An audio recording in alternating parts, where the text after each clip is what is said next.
So our speaker today is Piotr Nowak, and his title, you can see there, is Sums of Squares and Vanishing of Cohomology. So please, Piotr, go ahead. Thank you very much, and thank you for the invitation. So I'd like to talk about sums of squares and vanishing of cohomology with unitary coefficients, group cohomology. And the story starts with a brilliant theorem by Taka Ozawa. The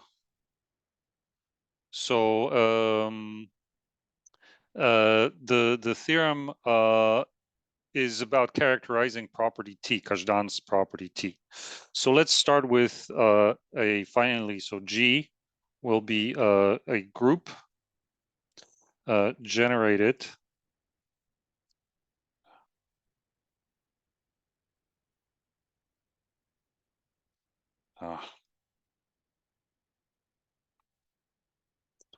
a group generated by a finite set S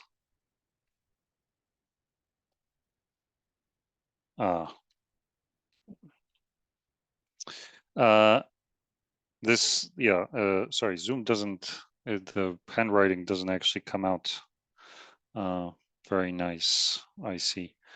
I'll try to do a better job. So the Laplacian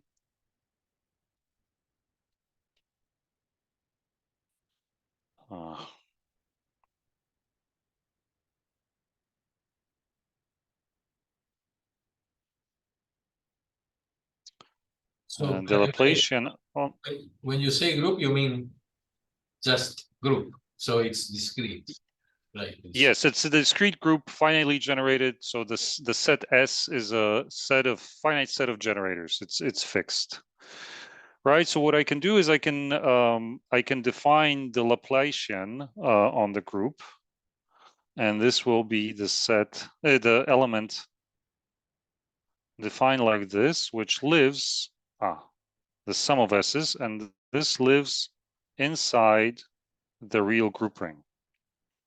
Okay, so it's the non-normalized version. So it's the number of elements of S, so the number of generators times the identity minus the sum of the generators. And this is an element of the group ring. The definition of property T, so G has T.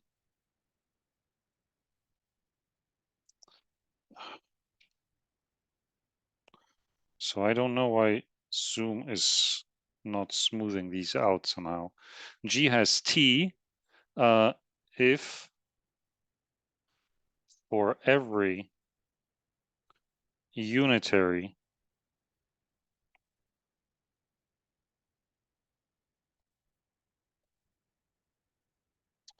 representation I of G, the image of the Laplacian, pi of delta, has a spectral gap. So the spectrum of the Laplacian sits inside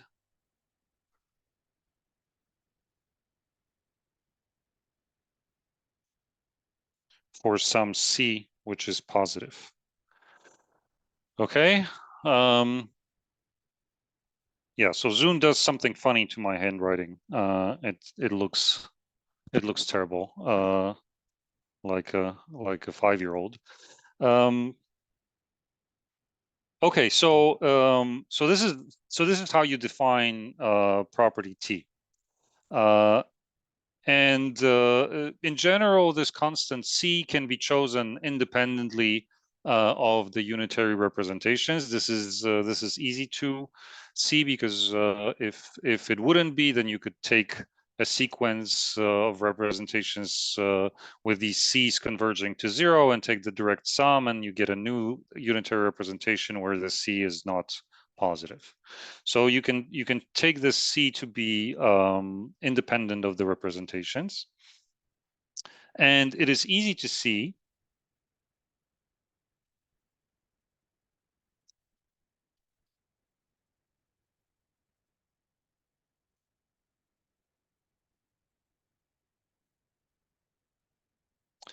that you can turn this into a representation, into a characterization within the maximal group C-star algebra. Okay, so this is equivalent to the fact that there exists a positive lambda such that delta squared minus lambda delta is positive. Sorry, I don't know what you're writing there, but to me, that's you're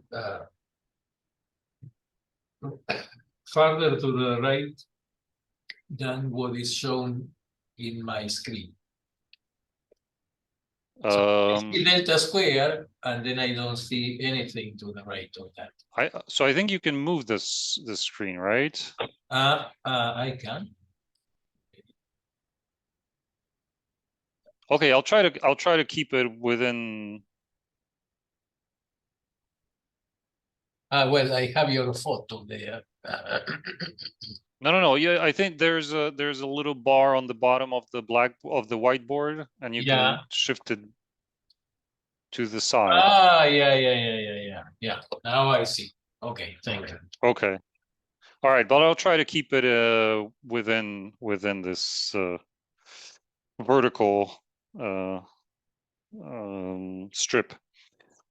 All right, so it's easy to see that this is equivalent to the property T is equivalent to the fact that there exists a lambda such that delta squared minus lambda is greater or equal than 0, so positive in C star max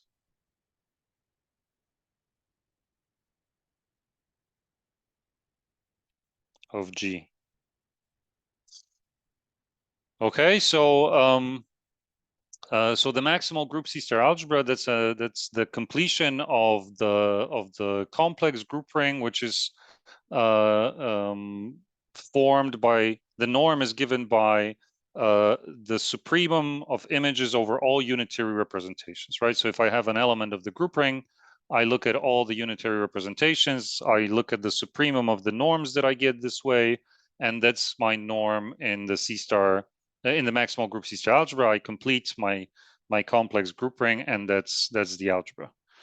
Okay, and this is easy to see that the spectral gap is equivalent to this condition that delta squared minus lambda delta is greater is positive in the C-star algebra. It's a positive element.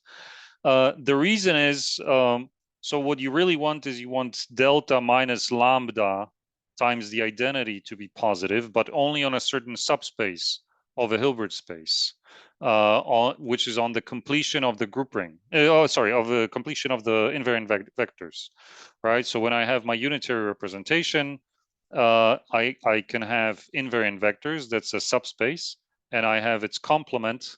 And the invariant vectors are precisely the kernel of delta, right? So I want to throw that out. So I want to have the Laplacian invertible on the complement of invariant vectors in any unitary representation, right? And this it's easy to see that this is equivalent to this condition. This extra copy of delta in this inequality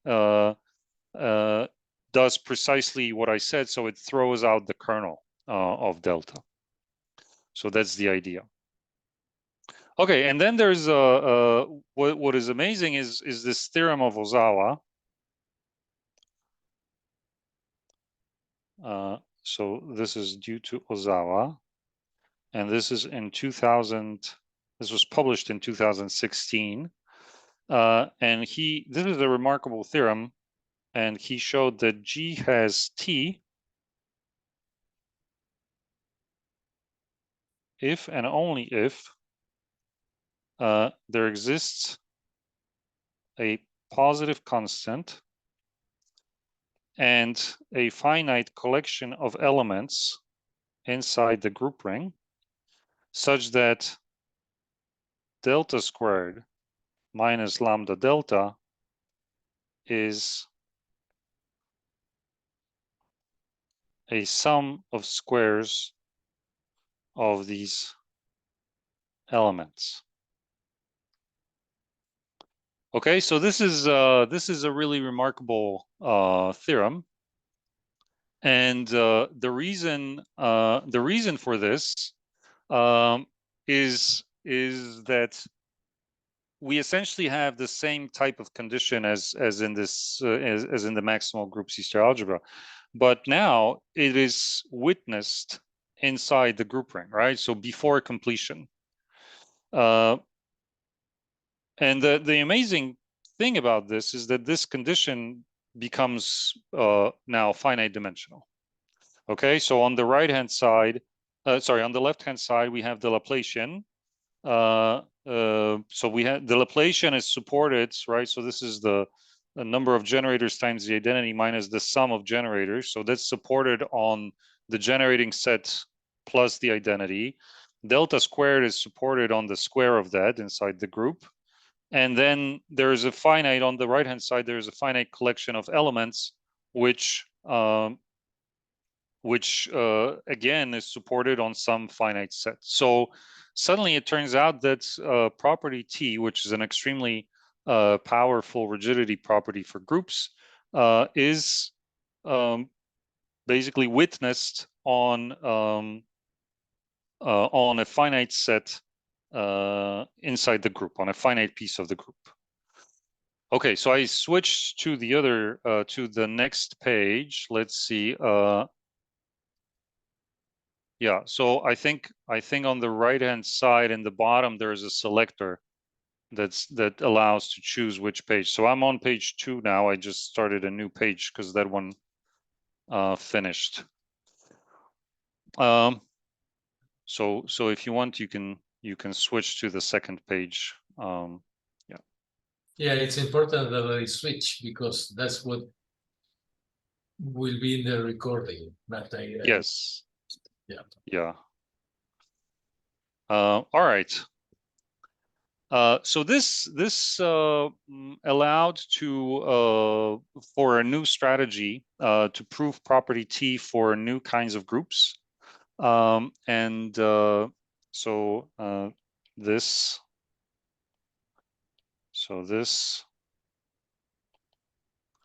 led to wait. So this led to new. What's going on? To new strategy to prove T.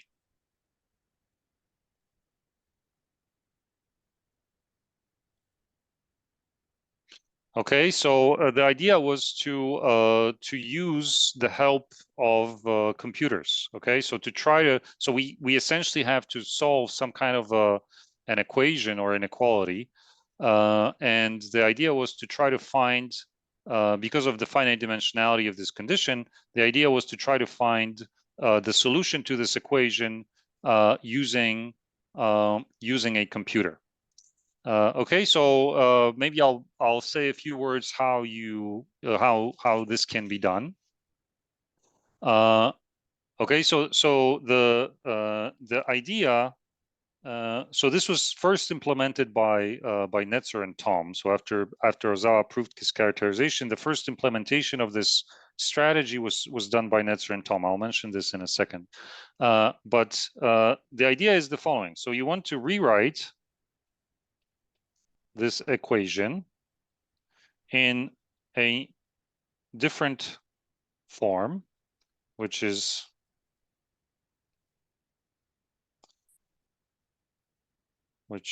should look like this.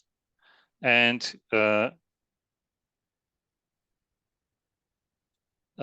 here, this x, this boldface x, is a vector which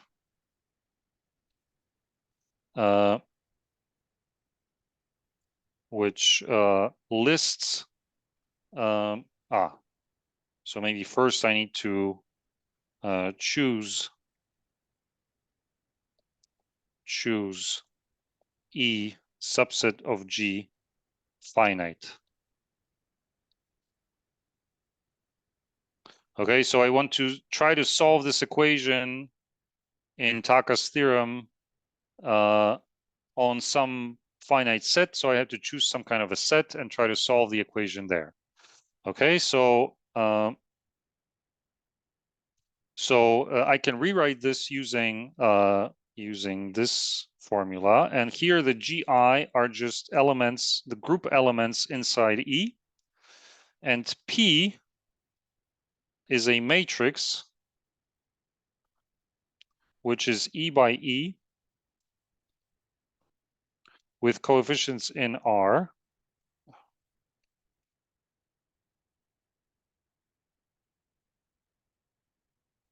And it has to be positive definite.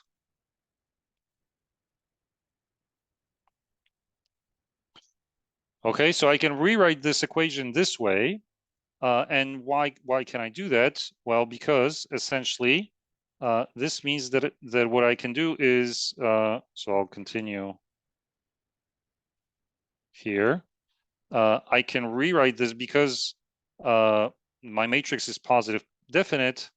I can rewrite, I can take the square root and I can write it like this.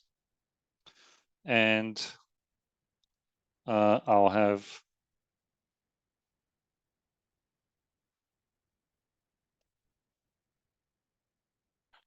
I'll get something like this, and then basically the ith row of Q gives me the coefficients, the basis coefficients of psi I. Right, so this is the idea that I can rewrite this using a positive definite matrix, and now all I have to do is I need to find a positive definite matrix which satisfies some condition. So it turns out that that you can do this using very common tools, namely convex optimization, more precisely convex optimization over the cone of positive definite matrices. So this is called semi-definite programming. Okay, so semi-definite.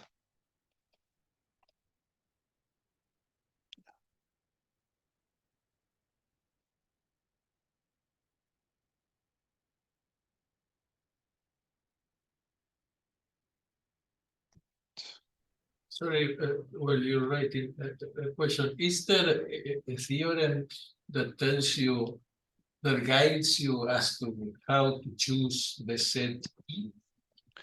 No, not really. So in all the examples that were done, the set E was the smallest reasonable, so the ball of radius 2.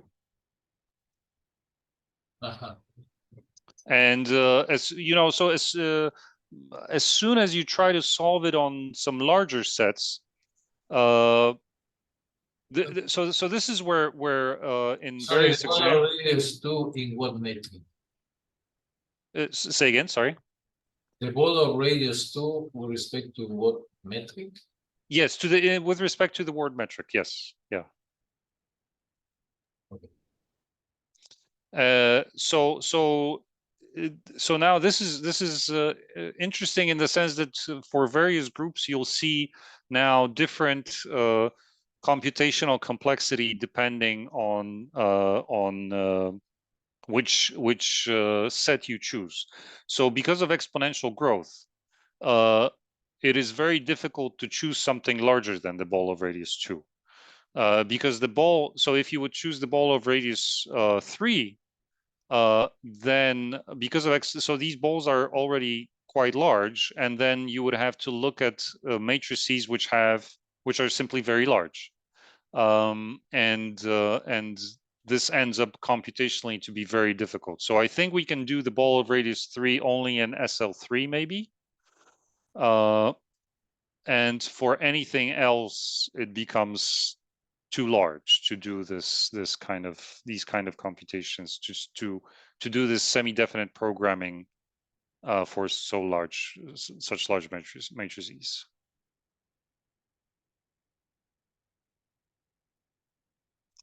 Okay, so how do you actually do this? So you ask a semi-definite solver to maximize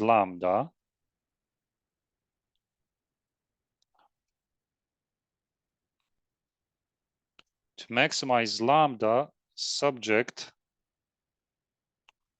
to two conditions. One is delta squared minus lambda delta is x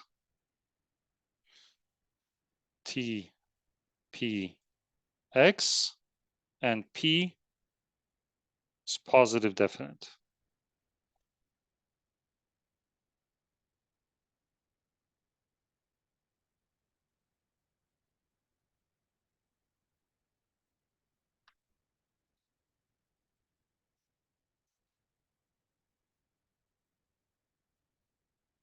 Okay, so then you plug this into a solver, and these solvers are implemented. So these are pieces of software that are written specifically to do this kind of optimization. And they're implemented in various languages. They're implemented in Mathematica, in MATLAB, in Python, and we did it in Julia. I think Andreas and Tim, they did it in Mathematica because their example was still fairly small. So the solver gives you lambda and p. Okay, if you're lucky. Okay. Now the next problem that you encounter once you have lambda and p is the fact that whatever nice lambda and p you were given by the machine, it's not actually precise, right? So there's a numerical error that's present here. And so this does not really give a proof as it is, right? However, it turns out that there is a little bit of magic that is happening, and there's a lemma that's extremely useful. So the first version was proved by Ozawa, and then a refined version was proved by Netzer and Tom. And it says that the Laplacian delta is an order unit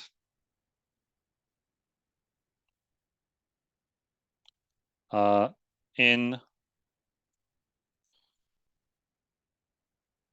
the augmentation ideal inside the group ring. Okay, so the augmentation ideal, I will take only the self-adjoint elements inside the augmentation ideal.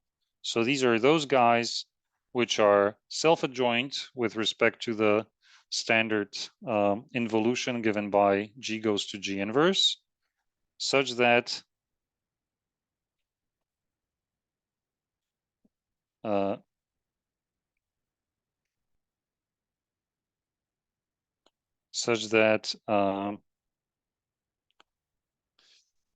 their coefficients sum up to 0.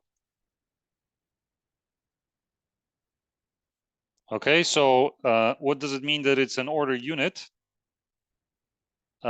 it means that for every eta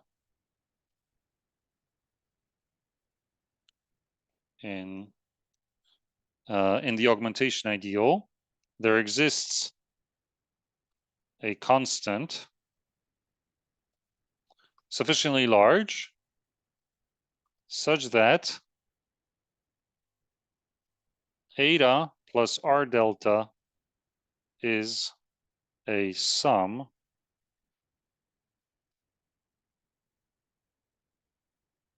of squares, right? So it's this sum of psi I star psi I.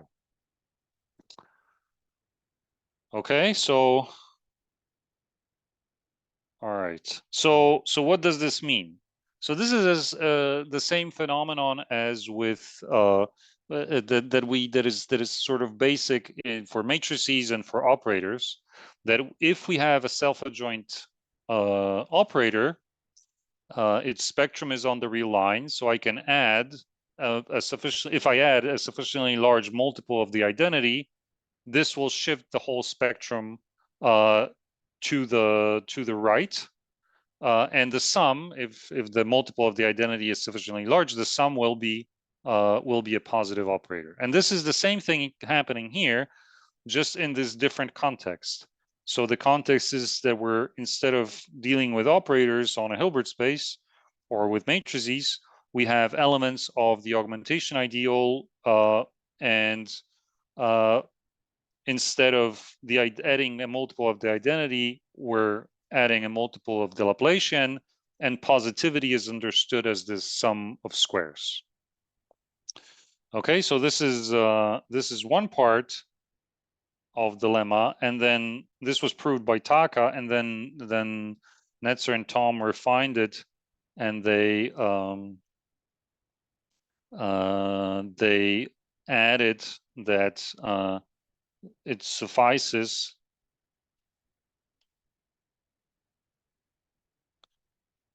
to take R equal to eta, L1 norm of eta times 2 to d minus 2, where d is such that support of eta lives inside the ball of radius d inside the group. Okay, so I'm going to add a new page now. So please switch to page 3. All right, so why is this important? So this allows to do the following trick. Okay, so we can write delta minus lambda delta. Okay, I'll leave some space here, and I'll have delta squared minus lambda delta here as well, right? So that's not much is happening. Now I'll add 0. So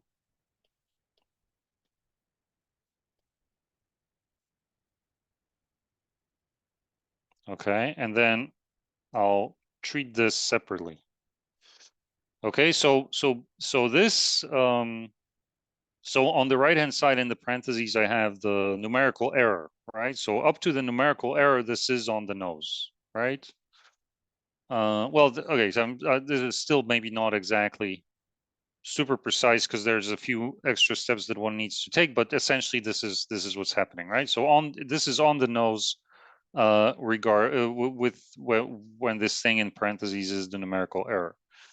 So what I can do now is I can so if the numerical error is small, sufficiently small, then I can use the lemma on the numerical error, right? So I can add a sufficiently large multiple of the Laplacian, which will turn this whole thing into a sum of squares. Maybe I'll write it as greater than 0. Why do you need the error to be sufficiently small? Well, because in the so, previous so problem, I'll give me a few seconds and I'll show you exactly why, right? So the R that I chose here, right? It will depend on the L1 norm of the error. So if the error is small, then this R can be small, and I have to add R times delta to the other side as well, right? And so now this becomes minus lambda, minus lambda minus R times delta. And this is positive by definition, right? So here's the point. So I turned, by adding this R delta, I turned everything on the right-hand side into a sum of squares. And now if R is sufficiently small with respect to the lambda that I found, that my solver found, then this can still be positive, right? And this is what I wanted. So I wanted an equation where on the right-hand side I will have sums of squares, and on the left-hand side I'll have delta squared minus something positive times delta. but Right. So yes, I mean, when you start, you don't know if the group has property T. sure, yeah. Right. And then, so how do you know that, I mean, that the X and the lambda that you found, I mean, that the solution, that, I mean, so X is some X that you found together with the lambda, Yeah. because the computer found for you, right? Yeah. How do you know that it's the XTPX is sufficiently, I mean, that the error is small? I mean, does the program tell you? Yes. So you compute the L1 norm and you compute it in interval arithmetic. Okay. So interval arithmetic is mathematically precise. And so you get an upper bound for the L1 norm of the numerical error. And that's what you need for the lemma from the previous page. Mhm. Right. So this is, so in the examples that we computed, the question how so the error was of the in soup norm, right? So if you measured the in soup norm, not the L1 norm, the error was of the order 10 to the minus 12. In good examples where we were able to prove property T. And lambda was something like 1.2, for instance. Right? So the difference between how large was lambda and how small was the error was sufficiently good to make certain adjustments. But right? What if the group you start with does not have the property? Will that be reflected in the fact that you cannot choose R sufficiently small with respect to lambda? Yes, exactly. So you will have the numerical error will be very large, for instance. Right? It will not be it will be you will not get anything conclusive in the sense that the difference between the right-hand side and the left-hand side will be either large if lambda is positive, or lambda will have to be close to 0 for it to be positive, but then the numbers will be too small to actually get this L1 norm to make any difference. But wouldn't this depend on the largeness of the set E that you are? Yeah, sure. It can depend. Yeah. So yeah, I mean, so a priori, if your test doesn't give a conclusive result, you know nothing. I mean, you don't know that it Exactly. is not. Yes. You're only hoping for finding something, right? And if you don't find it, then you don't know anything. So I can tell you that this was the case with AutoF4, the automorphism group of the free group on 4 elements, which we tried as an example, the first example that we tried, and we didn't get anything. So then the next example, I'll mention this in a second, but we were able to prove it for odd f5, for instance, right? So yeah, so in general, it might be the case that the set that you're trying to find the solution on is too small, for instance. I see. Okay, so just to give a little bit of history, well, basically this gives a rigorous proof of property T because of this use of interval arithmetic to estimate the L1 norm. Actually, I think yeah. So maybe so using this strategy.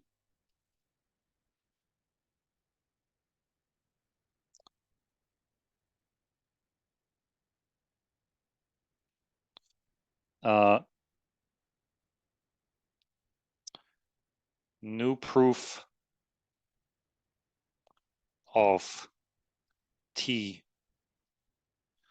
for SL3Z. So this was the first implementation by Netzer and Tom.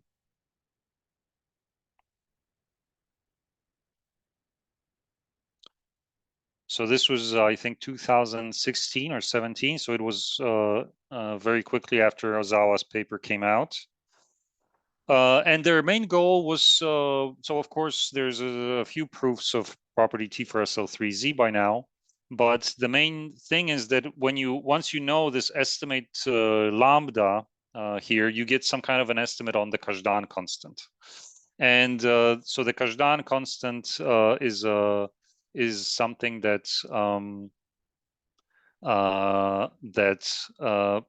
is a quantified version of property T, right? So this is a constant, and it's related closely to this spectral gap. It's to a certain degree, it's the same thing. And so once you get this lambda, this estimate for the lambda, or lambda minus r to be precise, you get the estimate for the spectral gap, which gives you an estimate for the Kazhdan constant. And they were able to improve the Kazhdan constant for SL3 by doing this new proof significantly, I think by a factor of 300. So the previous estimate was, I think, 1 over 1800, more or less, and they brought it to the level of 1 over 6, essentially. Then the same was done for SL3, SL3Z, and SL4Z by Fujiwara and Kabaya.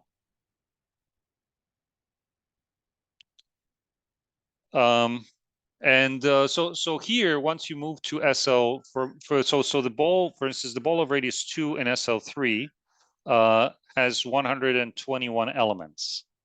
So Netzer and Tom were able to do this in Mathematica because they need to do this positive, this convex optimization, semi-definite programming over the cone of 121 by 121 positive definite matrices.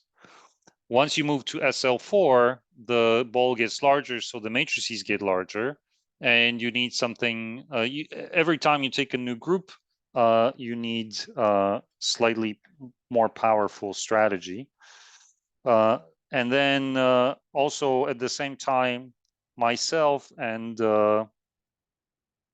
Marek Kaluba, my postdoc, we did it for 3, 4, and 5. And it meant essentially improving the computational aspect of it so that larger and larger balls can be fed into this procedure. Okay, and however, the main results that you can do with this is the first theorem was with Marek and Taka, and this was concerning automorphism groups of free groups. So we were able to prove that alt F5 has T. And then another theorem using this strategy plus some induction was with Marek and David Kielak,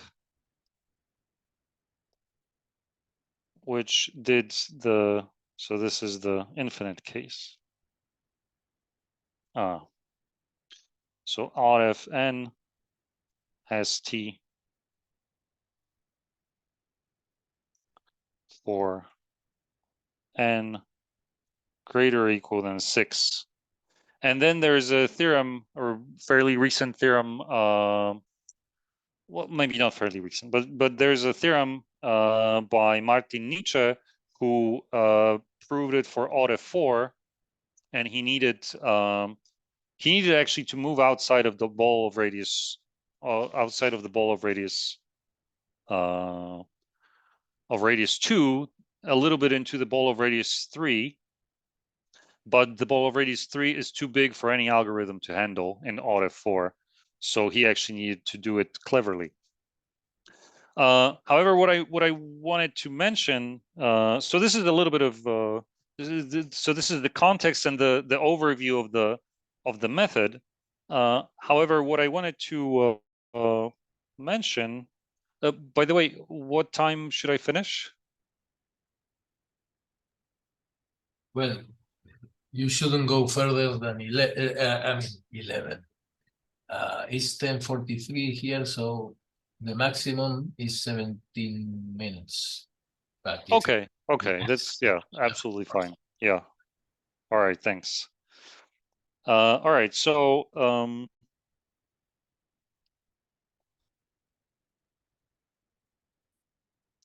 however, once all this was done, I was asked, I was talking about these this whole context with Alex Lubotsky, and so he asked the following question. So property T has many characterizations, many descriptions, and there is another one which is in terms of group cohomology, which can be stated one in a more sophisticated way, and the same thing in a more approachable way. So I'll start with the second one. Every affine isometric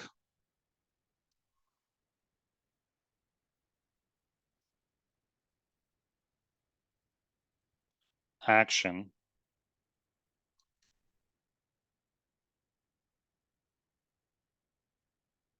of G on a Hilbert space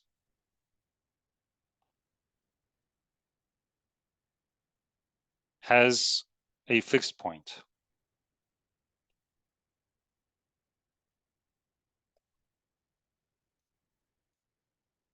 Okay, so this is another description of property T. And this can be rephrased, and this is just a matter of language, as vanishing of group cohomology with coefficients in unitary representations.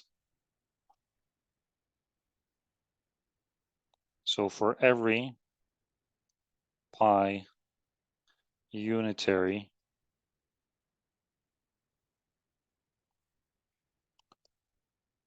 representation of G.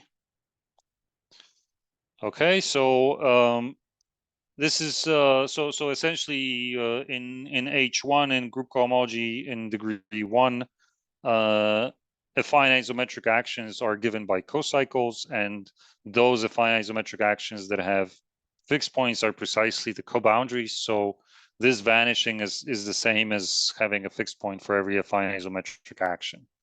And so what Alex asked was, is it possible to now take to characterize vanishing of cohomology with these coefficients, such coefficients in all unitary representations,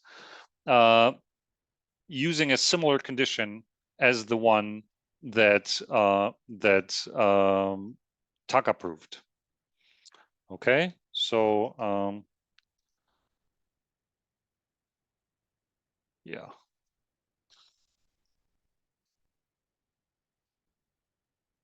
Okay, so I'm going to add a new page now. Okay, so the question, so the what I wanted to say is that this is the question that we worked on with Uri Bader, and we were able to prove a counterpart of Taka's characterization for higher cohomology, and that's what I want to state. Okay, so yeah, so maybe now G will be a group of type f n plus 1 for some n. Okay, so what this means is that it means that the group has a model of k pi 1, kg1, so the Eilenberg-MacLane space with a finite n plus first skeleton. Okay, so that's what I want to have. So this is for a group being in low dimensions. These mean F1, condition F1 is the same as finitely generated. Condition F2 is finitely presented because the number of generators when you construct the Eilenberg-MacLane space is you take a wedge of circles, and that's the number of generators, and then you glue in relations, glue in two cells according to the relations. So if you have finitely many relations, you can glue in finitely many cells. So essentially F2 is finite presentability, and then that's how one should think about this, that these finiteness conditions are some kind of generalizations of finite generation, finite presentability, and moving on to the higher dimensions. So for such a group, we don't have the Laplacian, right? So the Laplacian is something that was that lived in the group ring. However, in cohomology, there is an appropriate object, which is the cohomological Laplacian. So there exists. There exists. Sorry, if you are writing, I don't see where. Have you changed the? You're still. Yes, there's a fourth page now. Yeah. Ah. Yeah. Okay. Now I found it. Okay, thank you. Yeah. Okay. So there exists a group algebra matrices Dn in MKN.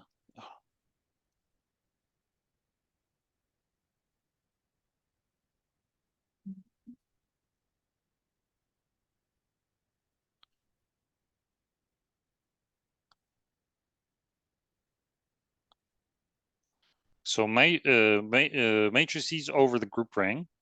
So here Kn is the number of cells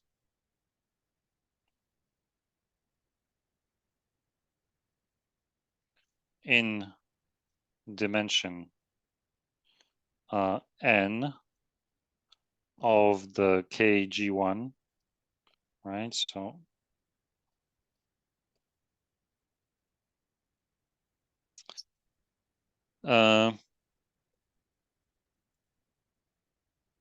So sorry. Okay. That's Yeah. just a question. Is there an algebraic characterization of type Fn, like having a finite resolution, finite generic resolution of length. Yeah. So you can assume that these modules are all up to a certain that they are finitely generated. But I mean, this means that the real number, say, or I don't know which group ring you are using, but say whichever, the ground ring has a resolution of length n, all finitely generated, or that it has a resolution that up to length n is finitely generated, but does not necessarily finish there. Yes, yeah, exactly. So in higher dimensions, you can have something, blow up, right? Just like with a infinitely presented group, where you have finitely many circles in your KG1, but you have to glue in infinitely many relations into your Eilenberg model. But you do not assume that the cohomological dimension is finite, or you do? I think this will imply this. No, sorry. Yes, I'm sorry. No, I'm not assuming. I only want to work up to a certain dimension, and then I don't care about whatever's going up above it. Okay, thanks. Yeah. Yeah. Okay. So then there are these matrices which are codifferentials, such that for any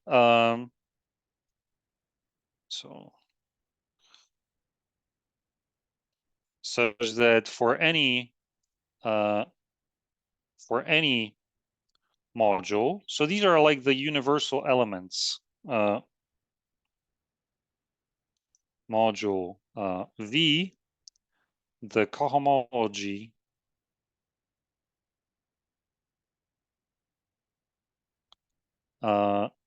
HN GV is isomorphic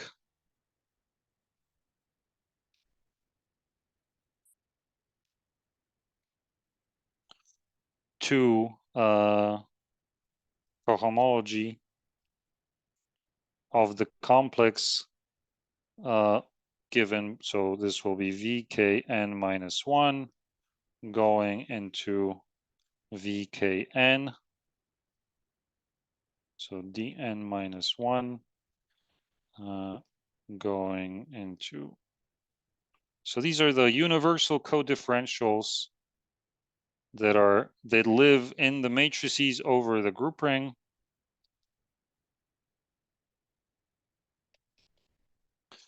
Okay, and once I have that, I can define a Laplacian.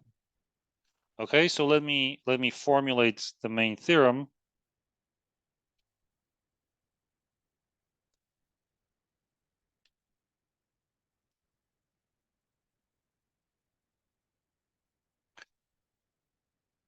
So the cohomological Laplacian, this is the standard formula.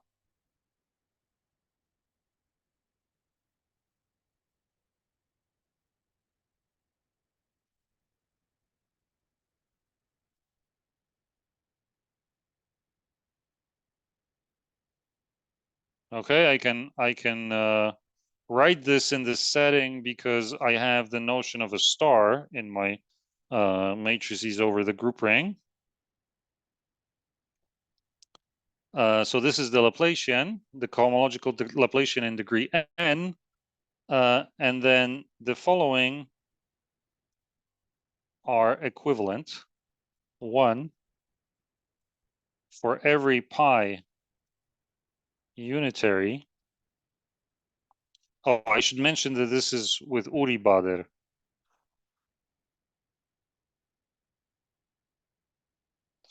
This is joint work with Uri Bader. For every pi unitary representation of G, we have Hn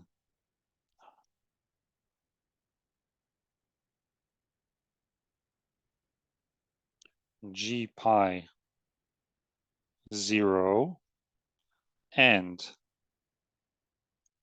Hn plus 1 G pi reduced. I'll say in a second what this means. And the second condition is the sum of squares condition. So there exists a positive lambda and a collection of elements in the matrices over the group ring such that delta n minus lambda, the identity, You forgot the G. is, sorry, yes, G, thank you, is a sum of squares of these xi's, xi's.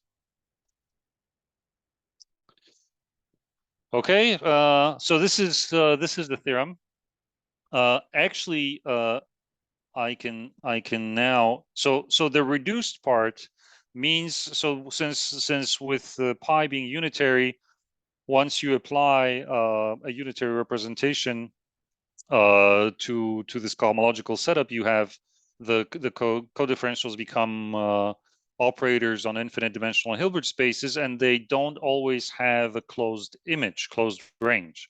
So this being reduced means that the co-differential has a closed range. However, we can actually get rid of this, because this is automatic. So this was proved by Uri and Romanzauer.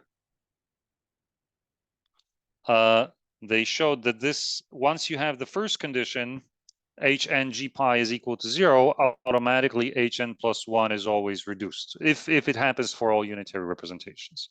So actually, this condition is not necessary. So maybe I'll just mention that how you prove this in 2 sentences. So basically, the idea is to use the positive Stellensatz, which compares positivity of elements to, basically the positive Stellensatz compares two positive cones in any star algebra. One cone is the cone of sums of squares, and the other cone is the cone of those elements which are positive under any star representation on a Hilbert space. Okay, so the first cone is inside the second cone, and it turns out that the positive Stellensatz tells you that in a certain algebraic sense, the second cone is a certain closure of the first cone, and essentially that's how you use this. So you translate this vanishing of cohomology into a condition that the Laplacian is invertible, and once you know it's invertible, you can say, well, it's invertible if there is a constant such that delta n minus lambda I is positive on the Hilbert space, and then you do this comparison of cones to get this kind of condition. All right, so I think my time is up, so thank you very much. Thank you, Piotr, for a very nice talk. I have a little question. In the case when n is 1, right? Yeah. You should recover what was in the previous slides. Because So that would be in the case of n equal to 0.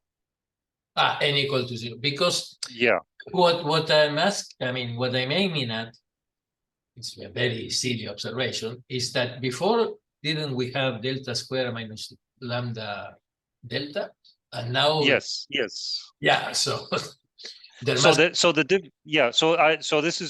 this is an excellent question. So the difference is that when you look at this cohomology in degree 0, then the Laplacian will always have a kernel, because you will always have unitary representations which have invariant vectors, right? So the trivial representation, they will always be representations that contain the trivial representation. Right, so the vanishing of cohomology. So this is the difference between reduced versus non-reduced in the classical sense, not in this sense that I mentioned here, right? So you always have this copy of invariant vectors as your cohomology in degree 0. And this does not happen in higher dimensions. So this is the difference. This is why we can, in higher dimensions, the formula actually becomes clearer. It becomes delta n minus lambda I instead of this delta n squared minus lambda delta, because the extra copy of delta is precisely designed to do this, that you throw out first the kernel of the Laplacian. And another thing is L2 cohomology involved? Yes, so it's, yeah, so if you take pi to be the regular representation, right, then this whole setup gives you this is L2 cohomology. Well, you need it to be reduced to define L2 cohomology, right? So you need to close the image of the codifferential, right? So that's how you define it. But this delta n, this is precisely the delta n that you use to compute L2 Betty numbers, right? So this delta n, this the projection onto the spectral projection associated to 0 will always live in the von Neumann algebra, right? And that's how you define it's the same Laplacian here. Yeah. However, for this theorem to be for these types of theorems to be if you want to prove these types of theorems, you actually need to have all unitary representations, because this positive Stellensatz requires all star algebras, all star representations of a star algebra. And for either the group ring or the matrices of the group ring, this means you need to consider all unitary representations. Yeah, but the second condition refers to a D that I mean does not depend on V, right? Because D has coefficients in the Yes, yeah, comes from yeah. from the resolution of R as an RG module, right? Yes, yes, yeah. I see. Yeah, so you kind of have this happening universally, and then in every module you'll get the same thing. Once you pass to any unitary representation, you will have this. So this is kind of an algebraic spectral gap condition. So are there any questions from the audience? I don't want to forget because